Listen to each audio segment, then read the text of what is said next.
Bienvenidos al ciclo Líderes de Decisión. Hoy tenemos un nuevo capítulo con un invitado de lujo, súper especial. Rodrigo Puga nos acompaña para conversar sobre toma de decisiones. Rodrigo es vicepresidente senior, él lidera el negocio de medicina interna en Pfizer, una de las farmacéuticas más grandes del mundo, y él lleva un negocio que representa aproximadamente el 10% del volumen global. Rodrigo tiene 25 años de experiencia en la industria, ha pasado por un montón de países, por un montón de funciones, así que vamos a poder aprender un montón conversando con él. Muchas gracias, Rodri, por sumarte a esta conversación. Un placer tenerte por acá. El placer es mío. Muchísimas gracias por la invitación y por la oportunidad de poder compartir y nada, con ganas de charlar un rato y después también de aprender del resto que está participando de este ciclo. Buenísimo, así será, ojalá. Rodrigo, me gustaría empezar con una pregunta bien amplia. Como decía recién, vos trabajaste en muchos países, en muchas funciones, en muchas áreas también, no solo, digamos, de recursos humanos, en finanzas, en marketing. Entonces, me interesa saber digamos, ¿qué es lo que aprendiste respecto de cómo se toman las decisiones de negocios en empresa? ¿Qué nos podés contar? ¿Cuáles son tus principales ideas sobre la toma de decisiones de negocios en empresas? Buenísimo.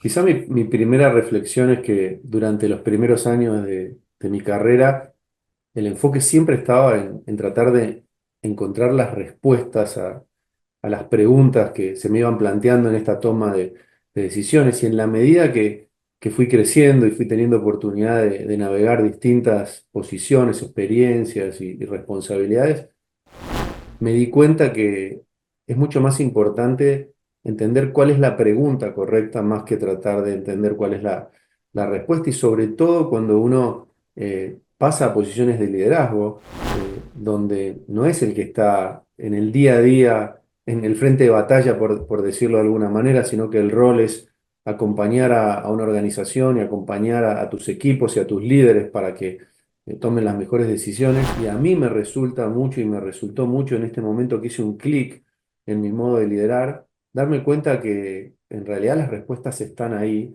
Las respuestas las tienen los expertos, los que son los subject matter experts en cada uno, pero el rol de uno es hacerle la pregunta correcta y eso lo conecto con este otro concepto de ir a tratar de encontrar esta palabra que se usa en inglés, que en español creo que no hay una traducción muy buena. ¿Cuál es el insight que realmente estamos tratando de resolver? Muchas veces, si hablamos de marketing, uno diría, bueno, estoy tratando de resolver cómo crecer la participación del mercado. Y la realidad no es esa, la realidad es que hay algo mucho más profundo, o sea, ¿por qué no estoy logrando la participación del mercado? Tengo que ir a mirar a lo profundo de eso. Entonces, quizá, digamos, el primer concepto que a mí me ayudó mucho es entender que mi lugar tiene mucho más que ver con hacer las preguntas correctas que con tener la respuesta a todo, ¿no? Está buenísimo. En el campo de la toma de decisiones, para decisiones complejas, la primera etapa es esta que estás diciendo, que es la que todos nos salteamos, ¿no? Queremos saltar a la conclusión. Hay un sesgo que se llama salto a la conclusión, que dice que digamos, nos saltamos justamente esa primera etapa de entender bien el problema que es tan crítica y que es tan fácil de saltarse, de no hacerla. Me parece súper, súper interesante. Em, Hablabas recién de tu estilo y cómo hiciste un clic en el estilo de liderazgo. Y me gustaría conocer un poquito cómo era el líder del pasado y cómo es el líder actual, porque entiendo que además has trabajado y trabajás con gente de todo el mundo. Entonces, un argentino en New York trabajando con gente de India o de China, ¿cómo has cambiado en tu estilo de liderazgo y cómo haces que sea efectivo con tanta gente distinta? Mi estilo de liderazgo está, y creo que en todos los casos, tremendamente influenciado por mi experiencia de vida. Eh, He tenido la fortuna de vivir en 8 países diferentes, vivir en 15 ciudades diferentes. Mi vida ha tenido que ver con adaptarme a nuevos países, nuevas realidades, nuevos idiomas. Y creo que eso me ha calado muy profundo en cómo soy yo como líder. Creo que muy temprano en mi vida, porque esto además fue algo que me tocó hacer y recorrer desde muy chico por la profesión de mi padre, aprendí que hay distintas formas de ver el mundo, hay distintas formas de solucionar problemas, y que si uno aprende a abrazar esas diferencias y después tratar de encontrar lo mejor de eso, se puede llegar a muy buenos resultados. Con lo cual, creo que lo primero tiene que ver con entender que el mundo se puede ver y se puede solucionar, o el mismo problema se puede solucionar de distintas maneras. Y cuando uno respeta y abraza esa diversidad, creo que te pone en un lugar muy distinto. Eso me ayuda hoy en día, como bien decís, trabajo en Estados Unidos, principalmente con la cultura americana, pero como todos se pueden imaginar, la casa matriz de una compañía como Pfizer tiene personas de todas partes del mundo. Eh, entonces, eso por un lado. Pero quizá lo segundo también, que a mí me ayudó mucho y que ha evolucionado en mi estilo de liderazgo es, yo siempre digo que los primeros 10 años de mi carrera eh, me fue bastante bien porque era el que siempre decía que sí. O sea, había un problema y yo levantaba la mano y ahí estaba y lo quería solucionar y armaba un equipo y iba para adelante y siempre eso hizo que me posicionara como una persona que en general los líderes querían tener en su equipo, alguien que estaba ahí para solucionar problemas, que no le tenía miedo a los desafíos. Y en esta segunda etapa de mi carrera, creo que he logrado llegar a donde estoy y tener esta linda responsabilidad, fundamentalmente porque aprendí a decir que no. Y creo que el rol fundamental de un líder es saber a qué decir que no. Y constantemente uno tiene que saber decir que no y saber decir que no de la manera adecuada. Y eso yo creo que es un cambio muy grande en mi estilo cuando entendí de que no había forma de que siguiera diciendo que sí, que me quisiera seguir involucrando en tantas cosas para poder ser exitoso. Y no ser exitoso yo, sino que mi equipo, mi organización y la responsabilidad que tenía en ese momento, que en general han sido liderar unidades de negocio, países, pudieran salir adelante. Mm. Está buenísimo. De tu historia que contabas un poco con la carrera de tu papá y tu historia de ir viviendo en 8 países y demás, ¿hay algo que creas que te define hoy, digamos, de las experiencias que tuviste de chico, de los estudios de la facultad, de tu experiencia trabajando en tantas áreas, en finanzas, en marketing, ¿cómo crees que esa amalgama termina forjando el Rodrigo que sos hoy? Sí. Yo tengo claro a esta altura de mi carrera que mi ventaja competitiva como líder no tiene que ver con ser el experto profundo en un mercado, en una disciplina, en un tema en particular, porque como acabo de escribir, cada 2, 3, 4 años me ha tocado cambiar de país, cambiar de rol, cambiar de función. Creo que mi ventaja competitiva, lo que a mí me define como líder es ser una persona, como se utiliza mucho en inglés, que hace esto que se llama connect the dots, conectar los puntos que no son tan evidentes. Y en estas grandes corporaciones, eso es algo muy necesario, porque estas grandes corporaciones desarrollan en cada una de las áreas mucho nivel de expertise, pero también eso genera cierto comportamiento de silo.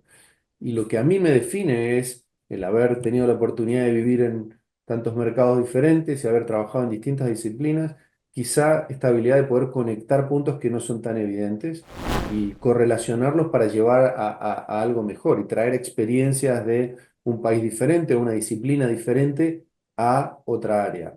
Por ejemplo, yo tuve la fabulosa oportunidad durante 2 años ser la cabeza de talento de Pfizer, sin haber trabajado nunca antes en recursos humanos.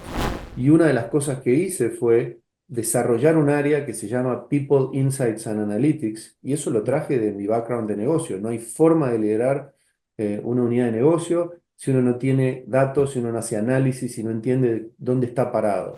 Interesante, gracias. Me gustaría hacer doble clic en la corporación, en la organización.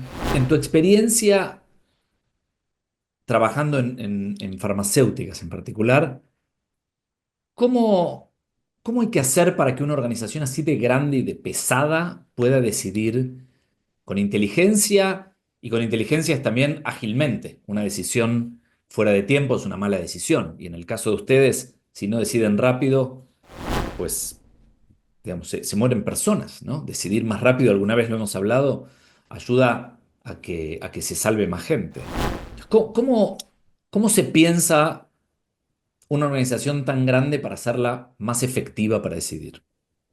Es una excelente pregunta y muy, muy a tono con lo que nos toca vivir todos los días en Pfizer. Y yo creo que en todas las farmacéuticas que hacemos esto de desarrollar innovaciones que salvan la vida de los pacientes. Eh, y la magia está un poco en esto que vos describías.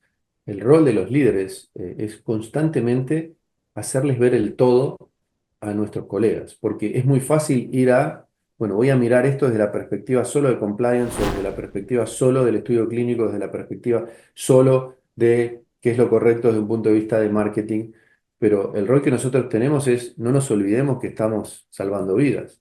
Y cuando uno pone esa perspectiva, es bastante más fácil generar impulso para que la gente diga, ok, no hay tiempo que perder y tenemos que hacer tomar algunas decisiones que a veces no van a ser perfectas.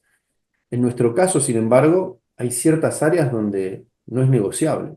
Y muchas veces nos toca tomar decisiones que retrasan ciertos medicamentos porque es lo correcto para hacer, porque nunca podemos poner en riesgo la vida de los pacientes. El proceso de desarrollo es un proceso complejo, pero sin embargo, teniendo en cuenta esto y teniendo en cuenta que el compliance, la parte legal, la parte ética, nunca pueden ser sacrificadas, existe esta oportunidad de hacer ver el todo y decir, podemos avanzar más rápido. Y el ejemplo de la pandemia, de la vacuna de la pandemia, creo que es el mejor ejemplo que resume cómo esto se puede lograr. El mundo estaba paralizado, nuestro CEO convocó a su equipo directivo y dijo, si hay alguien que puede aportar acá, somos nosotros y otras compañías farmacéuticas. Vamos a poner todo el esfuerzo y en 9 meses se logró sacar adelante una vacuna que resultó ser compliant, que resultó ser efectiva, que resultó ser la vacuna más usada durante la pandemia. Y nosotros trabajamos con una filosofía que está muy alineada al propósito de la compañía que se llama Breakthrough Mindset y es tratar de poner objetivos constantemente que sean más allá de lo normal. Y lo instrumentamos de una forma muy pragmática. En nuestro proceso de determinación de objetivos, que se hace 2 veces al año, cada uno de los 80.000 colegas tiene que traer 2 ideas que se llaman breakthroughs. Y para que una idea sea breakthrough, tiene que ser una idea que nunca se haya intentado antes, que pueda realmente mover la aguja de la compañía y que tenga muy poca probabilidad de éxito. 2 veces al año medimos cómo la gente cumple sus objetivos y un objetivo breakthrough donde logramos mover la aguja te da mucho más puntos en tu performance que un objetivo regular que fue alcanzado. Y es la forma más tangible y pragmática de decir, realmente estoy recompensando la innovación y las ganas de tomar riesgos dentro de la compañía. Qué espectacular. No conocía esto que contás y me generan un montón de preguntas. La primera es qué hacen con esas tantas miles, cientos de miles de ideas, digamos, cómo las filtran, las analizan eh, digamos, cómo disparan la innovación, o sea, cómo empieza la innovación en una empresa como la de ustedes. Y te pego la segunda pregunta, que es, ¿siguen siendo tan rápidos como en la pandemia? ¿Y qué cambiaron? ¿Qué aprendieron de la manera de organizar, de cómo cambiar los procesos, los sistemas de aprobación, equipos interdisciplinarios? ¿Qué herramientas usaron en la pandemia y cuáles de esas siguen vigentes? Sin duda, esa fuerza conjunta del mundo tratando de sacar una vacuna, obviamente no está. Y por suerte no está porque eso significa que la pandemia se terminó. Entonces, en muchos aspectos hemos vuelto a los tiempos regulatorios habituales y demás. Pero lo que intentamos hacer como compañía es destilar cuáles habían sido esos comportamientos que funcionaron muy bien en la pandemia para poder replicarlos en el business as usual, en lo que hacemos en el día a día. Y lo que nos dimos cuenta es, eh, como en todo orden de cosas, uno no puede priorizar 75 prioridades. Y uno de los grandes éxitos fue que toda la compañía o todos los que estaban alrededor de la vacuna estaban 100% enfocados en eso. Entonces, hay una disciplina muy profunda hoy en priorizar. y en decir, no podemos tener 200 cosas al mismo tiempo, y eso está muy embebido en cómo hacemos las cosas. Cada líder le pedimos y le exigimos que nos diga realmente cuáles son tus 3 4 máximo 5 prioridades para el año. Suena muy simple, es muy difícil de lograr, porque de vuelta eso vuelve a lo que a mí me ayuda mucho, que es a qué le voy a decir que no. Y les pedimos a los líderes que nos digan claramente a qué le vamos a decir que no. Entonces yo me di cuenta que lo que hay que hacer es darle permiso a la organización para que te pueda desafiar. Y la única forma de hacerlo es uno como líder generar el ambiente para que eso se dé y que la gente sepa que realmente tiene el permiso y que no hay ningún costo político de hacerlo. Pero ¿cómo lo llevamos a la práctica? Con esta expresión que se usa mucho aquí en Estados Unidos, que es time out. Entonces, sacamos de hecho un logo, lo lanzamos como una iniciativa y hoy cualquier persona de la organización, cuando se da cuenta que tiene demasiadas prioridades y que quiere decirle que no a algo, utiliza esto. De hecho, en nuestras Webex, en nuestras videoconferencias, les pedimos que hagan time out y digan, la verdad que estamos poniendo demasiadas prioridades, yo creo que hay que despriorizar eso. Y está generando una cultura donde la gente se anima a hacerlo y creo que es muy beneficioso porque volvemos a recanalizar la energía en aquello que hace toda la diferencia. Esos son algunos de los ejemplos de cómo utilizamos esa experiencia tan exitosa de la pandemia y la estamos poniendo en práctica. ¿Somos más rápidos que antes de la pandemia? Sí. ¿Somos tan rápidos como durante la pandemia? No, porque el mundo de alguna manera volvió a la normalidad. Está buenísimo. Si entiendo bien, hay una cultura del foco muy grande, una cultura de conversaciones honestas donde puedan decirse que no y poner, digamos, todo el esfuerzo en aquellos temas más relevantes. Y hay todo un trabajo fuerte desde el comportamiento, ¿no? Desde habilitar a que los líderes tengan los comportamientos que les sirvan para poder priorizar. Además de esta parte más humana, si querés, confiando en su gente, hicieron cambios en procesos, en herramientas, en objetivos, en sistemas. ¿Hay algo que vos veas que está pasando en esta época de tanta inteligencia que les ayude a acelerar la manera en que deciden o a ser más efectivos? Sí, uno de los grandes cambios que introdujimos y que salió como resultado de tratar de entender qué nos resultó bien durante la pandemia es entender y comunicar que las mejores decisiones se toman lo más cerca del problema posible y que quien está más cerca del problema está en mejor condiciones para poder tomar la decisión.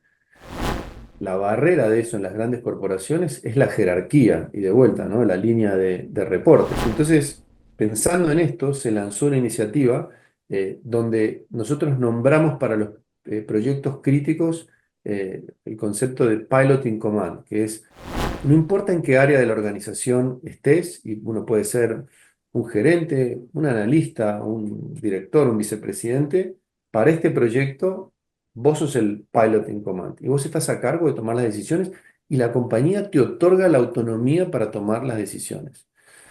Vos podés, como pilot in command, cuando creas necesario, ir a consultar con tu Air Traffic Control, que son esta food chain. Entonces, son tus consultores, son tu sounding board, pero vos te estamos dando la autonomía para que vos avances y tomas la decisión.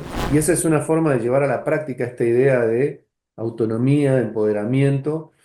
Y después se hizo todo un trabajo de educación en los líderes para que realmente den ese espacio y esa autonomía y sepan que no va a ser siempre perfecto y que van a haber errores y que algunos proyectos no van a salir bien, es parte del proceso, pero en el agregado nos vamos a poder mover mucho más rápido.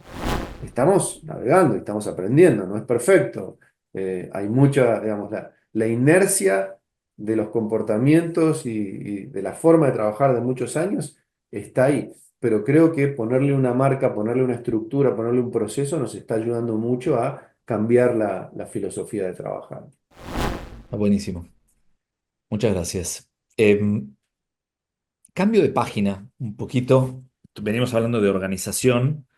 Me gustaría hablar un poquito de equipo y me gustaría hablar un poquito de decisiones a nivel individual, ¿no? Meternos en lo personal. A nivel equipo, has liderado equipos de naturaleza muy diversa y como decías, una de las cosas que aprendiste y que y que suena que es muy valiosa, es poder tener un espacio donde la gente te diga lo que piensa y así poder nutrirte de gente muy capaz que seguro te rodea.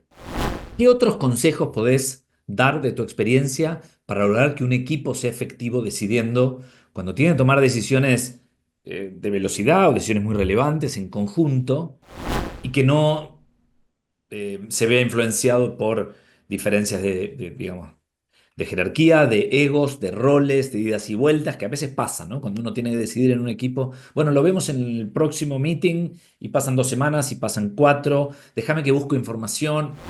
¿Cómo trabajan las decisiones grupales o digamos, qué has aprendido de decisiones grupales que puedas compartirnos?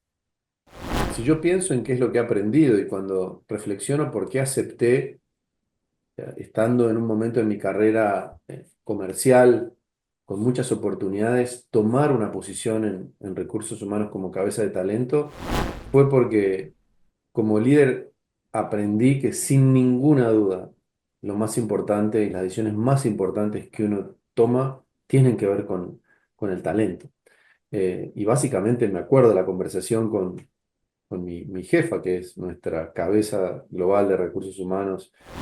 Le dije, si me van a pagar por aprender lo más importante que hay para cualquier líder, yo feliz de hacerlo y lo hice un par de años. Y con esto lo que quiero decir es, la primera decisión fundamental es rodearse de un excelente equipo. Amazon, una compañía muy exitosa, se basa mucho en esto. Ellos dicen que el 80% de su éxito se basa en poner una vara muy alta en cómo eligen a su talento. Pero no es solo elegirlo, sino después desarrollarlo, empoderarlo, coacharlo y todo lo que viene dentro del liderazgo. Con lo cual, para mí eso de verdad es fundamental. Uno hace gran parte de la diferencia en esa parte. Después, hay que darle cierta estructura. Y creo que es la parte más fácil que la mayoría de las compañías hacen muy bien, ¿no? Eh, o muchas. Hay que definir el propósito y después cuáles son los imperativos estratégicos y cuáles van a ser las prioridades de ejecución. Todo eso creo que la mayoría de las compañías promedio con cierto nivel de infraestructura lo hacen bastante bien. La parte donde yo creo que normalmente muchas fallan es en algo que es muy intangible, pero para mí es lo fundamental en lograr esto que vos decías, que es cómo hacemos para que verdaderamente las decisiones se tomen en el momento adecuado, que los problemas se traigan a la mesa y que seamos una fuente constante de creación de ventaja competitiva. Y para mí eso se define en una sola palabra que es cultura. Cómo hacer que la cultura esté bien pensada y después se viva es para mí fundamental. Y para que se viva hay que ver cómo esos procesos formales están vinculados con la cultura. Y después la autenticidad como líder, entender que uno lejos está de ser el dueño de todas las respuestas, uno es un agregador de información con cierta experiencia, pero el rol fundamental es empoderar al equipo y tratar de traer los problemas al centro de la mesa, discutirlos de verdad, evitar toda la parte de la política. Y en conjunto tomar una mejor decisión. Y cuando eso se logra, se va generando como un círculo virtuoso de entender y la gente ver que realmente podemos lograr grandes cosas. Soy valorado como persona y me gusta lo que hacemos porque constantemente tengo nuevos desafíos. Ese sería mi intento de respuesta a tu pregunta tan profunda. Espectacular. Rodri, déjame hacerte la última pregunta y pensando hacia adelante. Se nos viene un futuro distinto, bien distinto. Estamos con una tasa de cambio gigante. Me gustaría preguntarte respecto de inteligencia artificial y decisiones. ¿Qué crees que es lo que se viene? ¿Qué es lo que va a pasar en los próximos años, en particular en la industria farmacéutica? ¿Por dónde va a pasar? ¿Cómo vamos a tomar decisiones? ¿Cómo vamos a usar la información? ¿Las vamos a tomar? O sea, ¿qué crees que se viene para adelante? Es el gran debate de hoy en día de si la inteligencia artificial realmente nos va a reemplazar, en qué nos va a reemplazar, cuán rápido. Creo que nadie tiene la respuesta. Estoy leyendo ahora este libro de Harari nuevo que me parece fantástico, eh, que habla un poco, todavía no lo terminé, así que no sé cuál es la conclusión, pero tengo claro que él es uno de los que está bastante temeroso de que la inteligencia artificial, porque es la primera vez que el ser humano ha desarrollado algo que de verdad puede pensar en serio por uno mismo. Eh, Y, hay otros, dejamos de ser el ser más inteligente en la Tierra. claro. eh, entonces, la verdad que yo no, lejos estoy de tener la respuesta. Yo sí creo que todavía falta mucho tiempo. Nosotros en nuestra industria estamos abrazando la inteligencia artificial, es una prioridad enorme para la compañía, que está trayendo grandes avances. Por ejemplo, en el área de investigación clínica, se pueden imaginar la capacidad de utilizar todos esos millones de data, de puntos de información y procesarlos de manera mucho más rápida, hacer que los estudios clínicos sean más eficaces y más veloces. Tenemos iniciativas de inteligencia artificial en todas las áreas de la compañía. Yo todavía lo veo como herramientas muy puntuales, muy en silos, y que falta mucho para que esto se pueda integrar. Y este rol que hablábamos también en su momento que tienen los líderes de conectar los puntos, todavía va a estar muy presente por mucho tiempo. Eh, con lo cual, yo sí creo que va a haber un avance enorme, ya lo hay, de la inteligencia artificial, y que nos va a traer muchísimos avances más rápido, pero creo que el rol del líder va a seguir estando muy presente por muchísimo tiempo más, que es cómo conectar los puntos y cuándo decidir, cuándo apagar y cuándo prender la inteligencia artificial, en qué realmente nos agrega valor y en qué no. Y creo que en muchas áreas todavía estamos en etapas muy tempranas. Pero la forma de encarar esto es abrazándolo, aprendiendo, metiéndose, experimentando, cometiendo errores y sacando buenas conclusiones, porque está acá, es una realidad y el que no se suba se va a quedar muy atrás. Yo soy de los que piensa, quizá porque soy medio optimista por naturaleza, de que el ser humano va a seguir teniendo un rol fundamental, inclusive cuando esto esté súper desarrollado de acá a algunas décadas. ¿Que hay riesgos? Sin ninguna duda.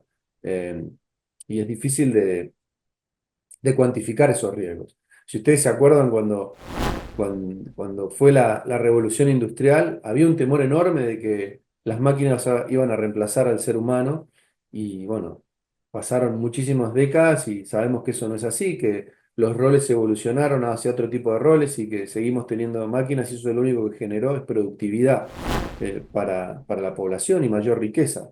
Pero no fue sin costo, hubo mucho costo en todo ese proceso de transición. Lo que no está claro es cuál va a ser el costo de esta adopción masiva de la inteligencia artificial y claramente, como ahora podría haber alguien que piense mejor que nosotros, es en qué momento eso y hasta dónde lo va a reemplazar. Espectacular. Muchísimas, pero muchísimas gracias. Me encantó charlar con vos. Aprendí mucho.